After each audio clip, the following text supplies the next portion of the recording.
Hello, I'm Marcia Kavanaugh. Thanks so much for joining us.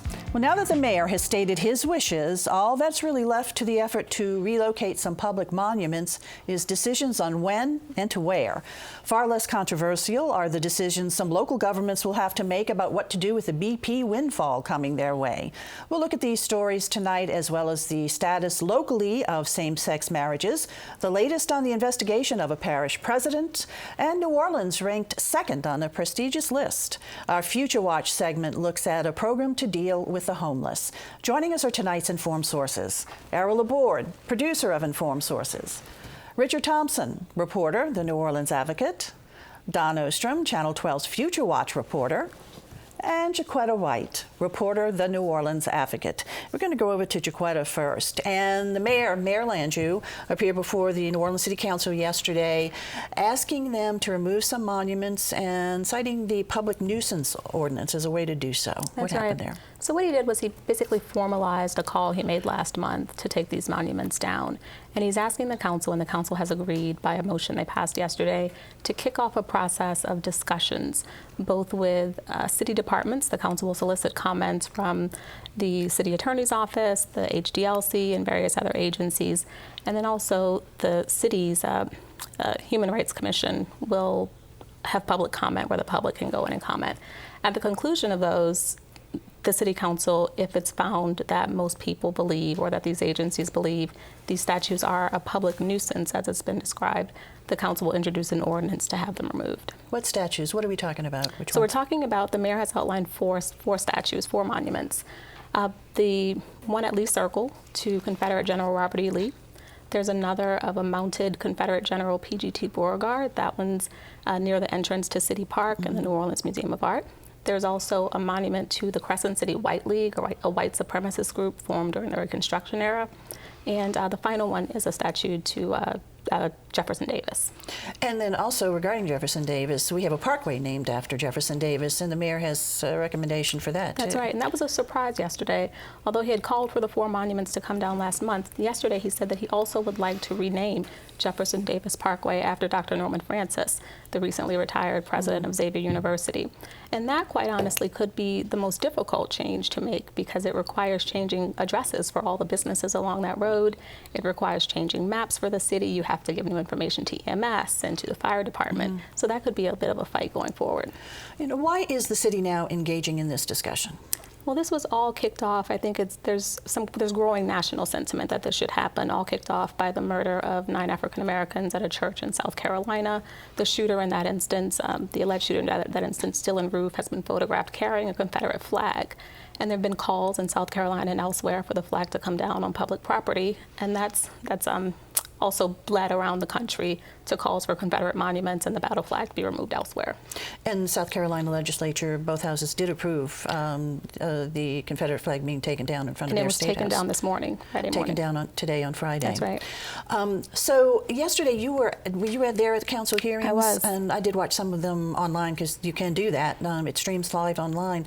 What was the feeling in there? What kind of reaction were we getting, first from the people, from the public that came to say yay or nay, and then also from council? Sure. The majority of the people who got up to spoke, the public commenters, were in favor of the monuments coming down. They said that they are divisive, are a throwback to the times of white supremacy, and just don't have a place in New Orleans. Many people called this effort belated. They said, you know, these monuments have been here for more than a century. They shouldn't have been there for that long. And they've also called on the mayor and the council members to go further, to look at the names of schools that are named after slave owners, to look at even going so far as the fleur-de-lis maybe should be reevaluated. And then there were people who were against the mayor's call and are in favor of the monument standing, saying that this is a part of their history, and that history should not be whitewashed. We shouldn't be allowed to cherry pick what we choose to remember.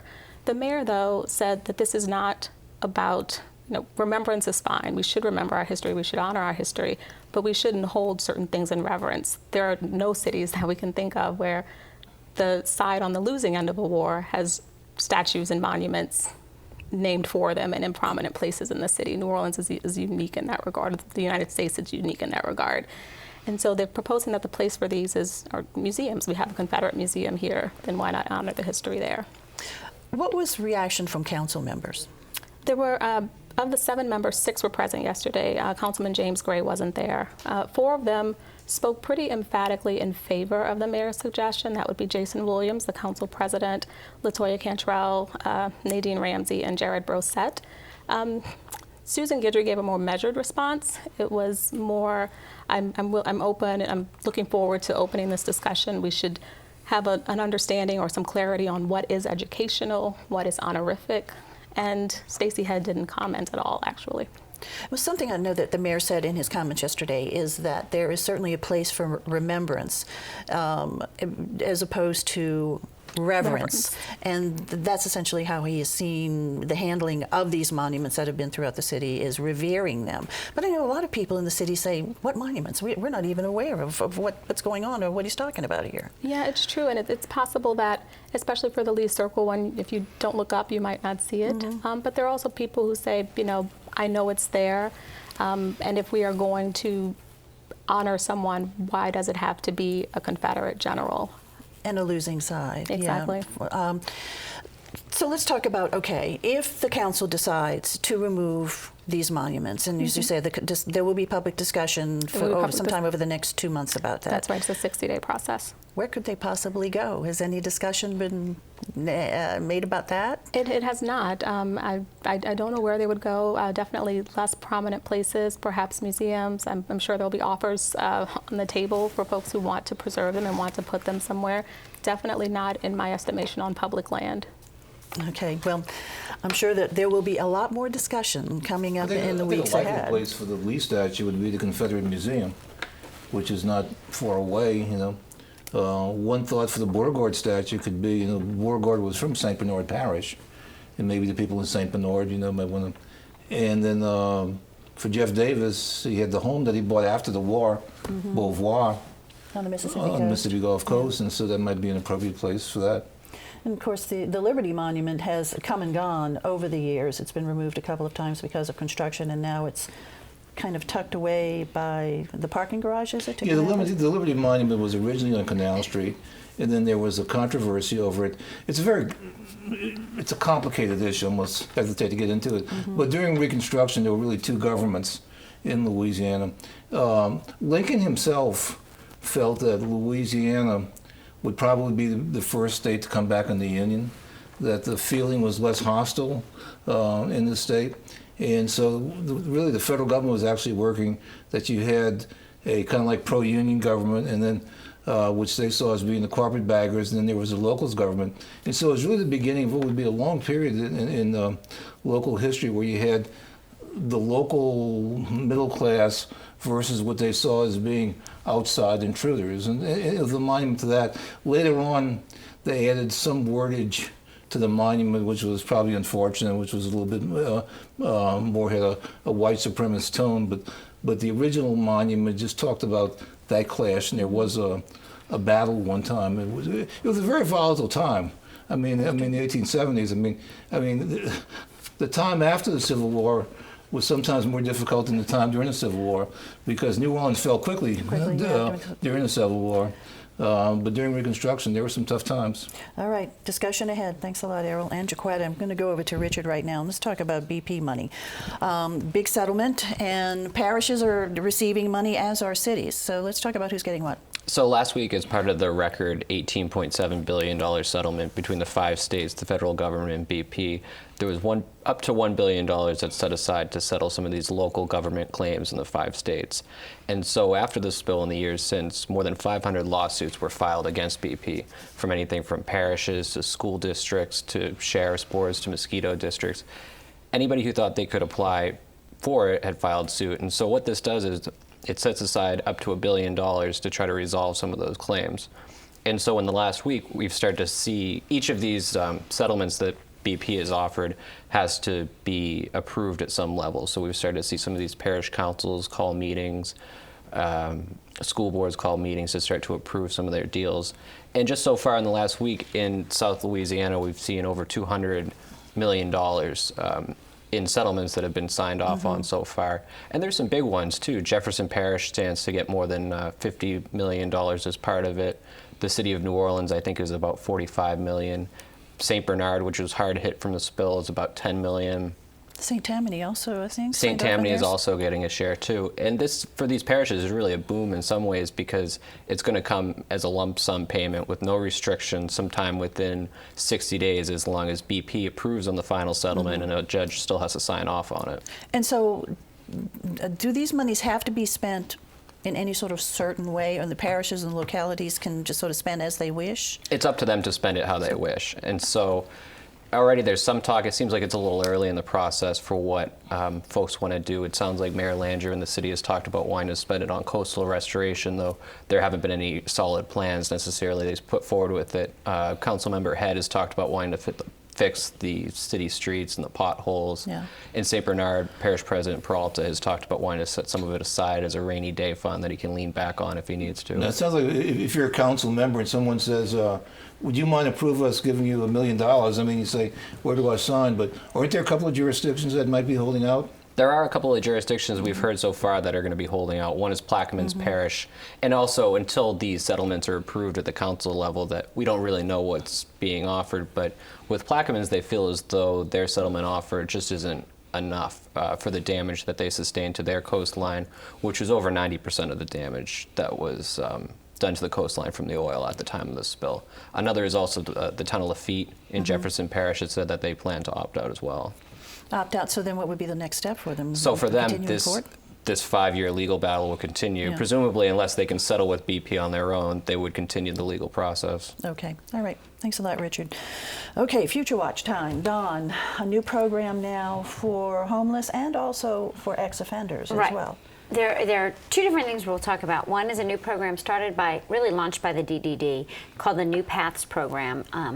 Part of that program is called Back in Stride. The other part is called the Second Chance. Back in Stride is an effort to help the homeless people get back to work and get job training. The Second Chance is the same program but for ex-offenders. In both cases, the DDD, the Downtown Development District, challenged its contractors to come up with a plan to get those folks some job training and into the workforce. And the first person the first company to really bite is the cleanup crew through the warehouse district in the downtown area. This will really only affect 10 to 12 people when it starts in August, but it's a start. It's a, look, here are folks who can get training, who can kind of help curb the problem.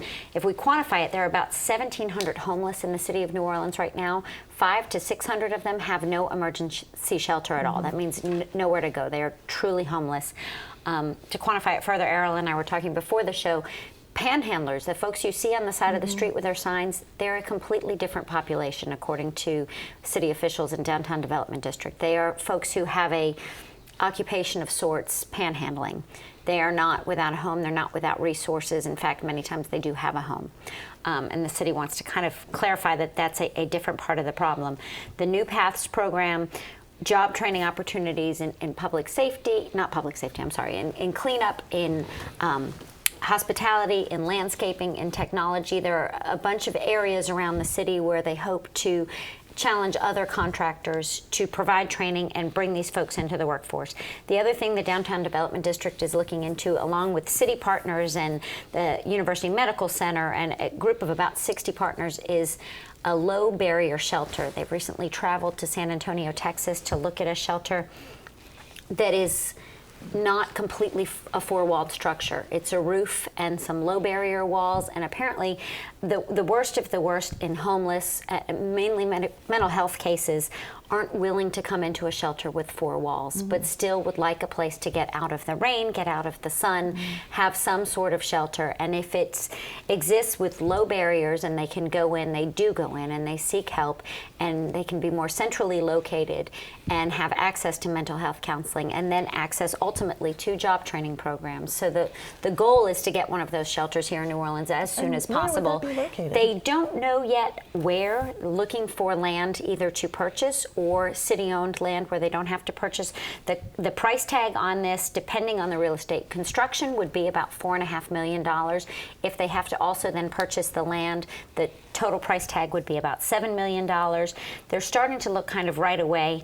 What this also does is enable, if they have this kind of facility in place, enable a medical center that's not emergency room care, and it gets that population out of going to the emergency room for a runny nose or a bumped elbow or something else, and provides the right access to the right kind of care.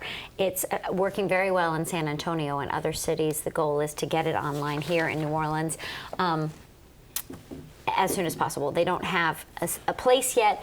They'd like to centralize that population a little bit more too. The downtown development district says, you know, our biggest job is economic development.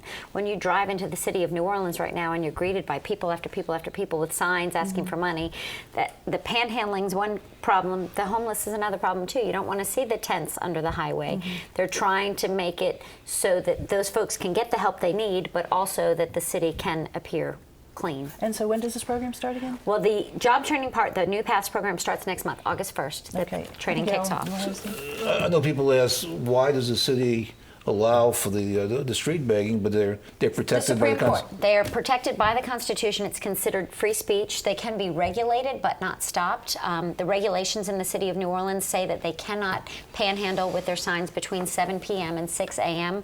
They also cannot be in large groups of people because they can be seen as intimidating or threatening. Instead of asking for help, if you have 3 or 4 people coming at you, it can be frightening for someone who's traveling alone. The enforcement of that, though, is spotty.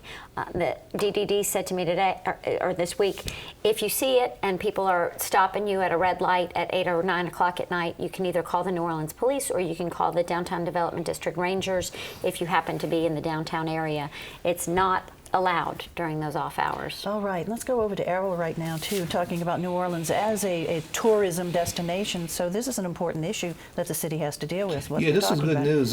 Travel and Leisure magazine released its book of lists in a lot of categories, but the one of interest is really regarded as the top 10 cities to visit in North America. And New Orleans was number 2, and that's some pretty good company right there. This is based on Reader's Survey, and you know, there's not one of these I question being in the top 10. You could argue between the actual positioning, but it was a good thing. I was curious though about Charleston, what the difference is between Charleston and New Orleans, and they don't explain. They don't say, well, Charleston got this over New Orleans. I did notice though, reading about Charleston, perhaps, and it has all the things. I mean, New Orleans is New Orleans is Charleston that the French discovered, whereas Charleston is more of the English discovered it. And it has the old town atmosphere and the restaurants and the music. What it does have that New Orleans doesn't have is more of a beach scene. There's a harbor there. There's barrier islands nearby, and we don't have that. And it's also a very, very clean city. Okay. And I was thinking, gee, wouldn't it be nice if we had a beach? And then I realized we do. We have a lakefront, but we've never really used it. We've never really developed our lake, which is just between Kinder and the Wrigley's. We've got this potential area that could have been developed. And I'm not talking about wall-to-wall high-rises, but we could have done something more with that. We never have. But anyway, all that aside, it's a very prestigious list for New Orleans to be in. By the way, Charleston, on the other list, which is for the top cities in the world, ranked number 2. Kyoto, Japan was number 1. Yeah. And it was the only American city that was on the list. But in reading about what they say about New Orleans, they're just filled with praise, particularly about the recovery in New Orleans.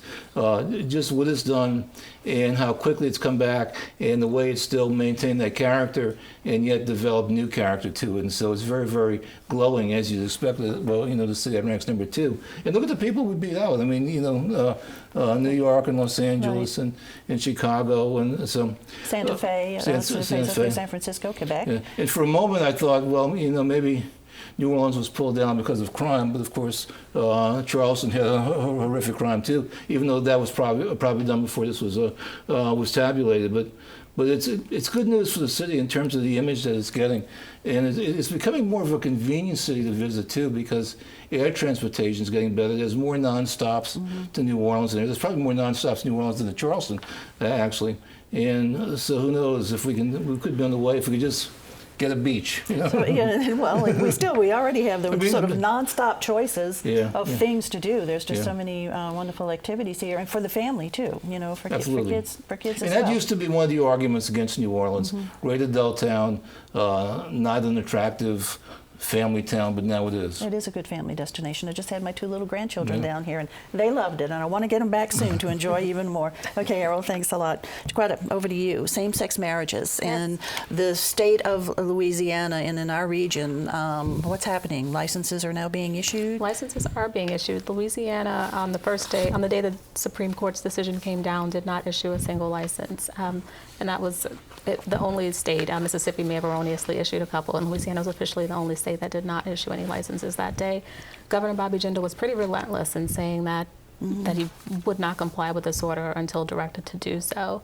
Federal Judge Feldman did strike down the state's same-sex marriage ban and directed the state to begin issuing licenses. As of now, all 64 parishes are issuing licenses, and there have been marriages. Have there been marriages in our region, in our metro region, or just primarily? There definitely have been marriages in our metro region. I covered the first couple to get married, actually. Did you? Who was that? Michael Robinson and Errol Benjamin. In Orleans? In Orleans Parish. They actually had to get a license in Jefferson Parish because Orleans is governed by the Department of Health and Hospitals, the Vital Records offices, and the state, as you know, was not issuing any. But Jefferson Parish, on its own, made the call to become the first parish to start issuing same-sex marriage licenses. Well, congratulations to them, to the new couple. And so, as far as the governor is concerned, Governor Jindal, I mean, has he, I know he was in opposition and he was saying, no, don't issue licenses right away. Has he softened his stance at all, do you know? He is not, but he is on the campaign trail in the presidential election. He has some other battles he's fighting right now. I think he's talking pro-life in New Hampshire right now, so I don't think his attention is on this. So I know when the decision first came down, the clerks around the state were basically advised, well, let's just wait a little bit, because there was some anticipation that there perhaps would be appeals or something backed off on it.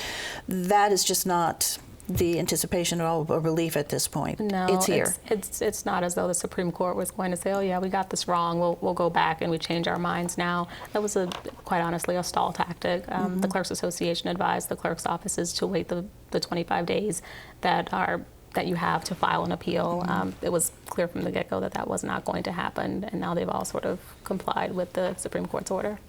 So what kind of amount of requests now are we seeing around the state and also in this metro area for same-sex marriage licenses? Anecdotally, it has not been very high. It's, in my estimation, pretty shockingly low. The first day that the order came down, I was the first one in the marriage license office to chronicle it, and the first couple came in shortly thereafter, but there were only 3 couples seeking a license that day.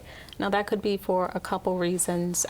One, maybe everyone who wanted to get married did so in a jurisdiction several years ago when these marriages became legal. They went to Los Angeles, they went to California, they went to New York, and they're already married, so there's no need to do it here. Or, there are couples who maybe have waited so long that they want to have an actual wedding. And so now we're in the period of engagement and not marriage. So we won't see people filing for marriage licenses until a month before they're ready to marry. They get engaged now, you plan a wedding, and then there's a marriage. What parishes have seen the most activity in this, in same-sex licenses and marriages, would you say? I'm not certain. They're all offering them now. There's some that have been pretty honest in saying that they haven't gotten any requests just yet. But there have been, the last time I counted, there had been fewer than 50 after about 3 days of the statewide. In the New Orleans and Baton Rouge area. New Orleans, Baton Rouge. But it is the law of the land and it's the law of the state now, That's right. too. Okay, Jaquetta, thanks a lot. Richard, the saga of St. Bernard Parish President Dave Peralta, there are a couple of recent things that have happened in courts. So why don't you explain to us the latest? Well, the next one coming up in this years-long court battle with President Peralta is he'll be due in court on Monday in St. Tammany Parish. And though his trial is scheduled to start there on a stalking charge against his ex-wife at this point, last month it was since delayed as he and his attorney have tried to get the Attorney General's office recused from the case for a variety of reasons. One is that they contend that an initial indictment against him was obtained on perjured testimony from his ex-wife. They also contend that the AG's office is in some kind of grand conspiracy with other people in the parish to try to railroad him down this path. Which parish and which charges we're talking about? Because there's a lot going on. Parishes. So right now, he's parishes. facing charges in Baton Rouge and in St. Tammany. On Monday, he'll be in court in St. Tammany. There's also been a grand jury that's met for most of the year in St. Bernard that's considering a host of charges, such as malfeasance in office and witness intimidation. And they met as recently as last month, and we learned that a fresh round of target letters have gone out to others to present evidence against them to this grand jury as well. And the target letter is usually a sure sign that you're likely to be indicted as evidence is presented to the grand jury. And this is the case in St. Bernard that began with the sexual assault case or sexual battery case. It began with a sexual battery indictment last year that was since dismissed ahead of a trial. And in the background of all that has been this ongoing grand jury where that charge could come up again. It's unclear at this point. Now, the case in Baton Rouge, President Peralta appeared in court or entered a not guilty plea. Is that correct? He's entered a not guilty plea. And that revolves around what? Does that have anything to do with the St. Bernard charges? No, it's different. He faces 6 counts in Baton Rouge, 3 counts of perjury and 3 counts related to campaign finance violations. The perjury counts are related to testimony he gave before a grand jury there that was investigating it. So does he seek to have the State Attorney General's office recused from just one of these He's cases, pushed to have the Attorney General's for the whole office thing just removed altogether. altogether. And where does that stand now? In different stages. It's still a little early in Baton Rouge, but I know that it's coming to a head here in Tammany pretty soon, and the judge could rule on it Monday, or they could wait a little while before rendering a decision. And then the St. Tammany Parish charges, when does that go to trial? That's unclear at that point. They're going to have to resolve whether or not the AG's office is still on the case or not. But he has still said he's running for re-election in the fall, so the big question will be whether or not he stands trial before then or if it'll come after that. Okay. All right, Richard, thanks. All right, folks, time to look ahead. Errol. This week, construction began on the new specialty hospital dealing with traumatic brain injuries. It's in Mid-City. It's part of a triumph of the New Orleans Business Alliance and the city government. And the starting work, it should be open in 2016. But it's all part, it's another arm in this whole medical center that's developing in the Mid-City area. Great. Richard. Well, one thing going back to the BP settlement that'll be interesting in the next couple of weeks as the dust settles is what kind of money that some of the state schools will receive as part of that, if any. The UL system had filed lawsuits. UNO, which has been hard hit in the last few years, had filed a $125 million lawsuit as part of that. They won't get that much, but it's possible they could get a pretty good piece of money for it. Okay, we'll be looking for that. Dawn. Look, Monday, the data center is going to release neighborhood recovery rates looking 10 years out from Hurricane Katrina, neighborhood by neighborhood, how those neighborhoods have fared and recovered post-storm. Is that the metro area or just Orleans? Metro area. Okay, thanks, Dawn. Jaquetta. And returning to monuments, one thing to keep an eye out going forward is not just whether the monuments will come down, but what will replace them. And I believe the tricentennial committees that the mayor has set up to coordinate the city's 300th anniversary will be leading that charge. Okay, Jaquetta, thanks. Thank you all for being here. Thank you guys for joining us, and we want to see you again next week for Informed Sources. Have a good evening.